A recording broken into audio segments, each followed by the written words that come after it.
My name is Mark Chisnell and I'm the Technology Coordinator here at INEOS Team UK.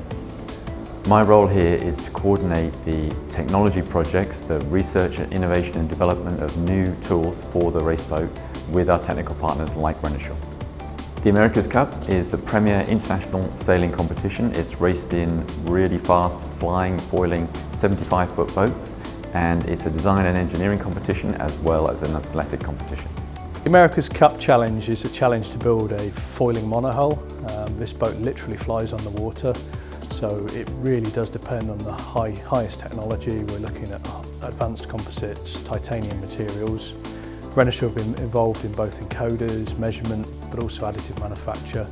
We're using additive manufacturing to build the Mast ball for T5, our test boat, which we launched last year.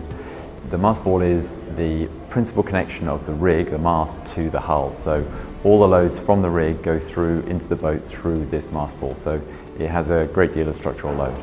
We initially built this part for INEOS on a very short timescale. They needed a component within days or weeks, so we could manage to turn around a part without any tools, without any fixturing, directly producing it from their digital design.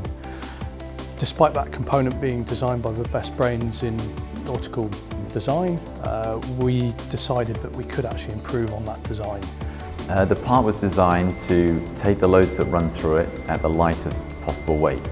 Now what additive manufacturing offered us was the opportunity to take material away from the part in places that we couldn't have done if we were just milling the part in a conventional manner. To do that, we needed an entirely new suite of software tools, and that's where Renishaw came in to support with their knowledge of additive manufacturing design and techniques. We worked closely with Siemens, and we took that design and we ran it through several iterations of optimization using software. And what that software does is basically only put material where material is absolutely needed. And by doing that, we could reduce the weight of a part by about 20%. We've improved the factor of safety, it's under less stress. We've made the part lighter so that the boat can fly better. And also by removing material and making it less massive, we reduce the manufacturing cost. The mast ball on T5 is actually the first structural part we've done in this America's Cup cycle with additive manufacturing and Renishaw.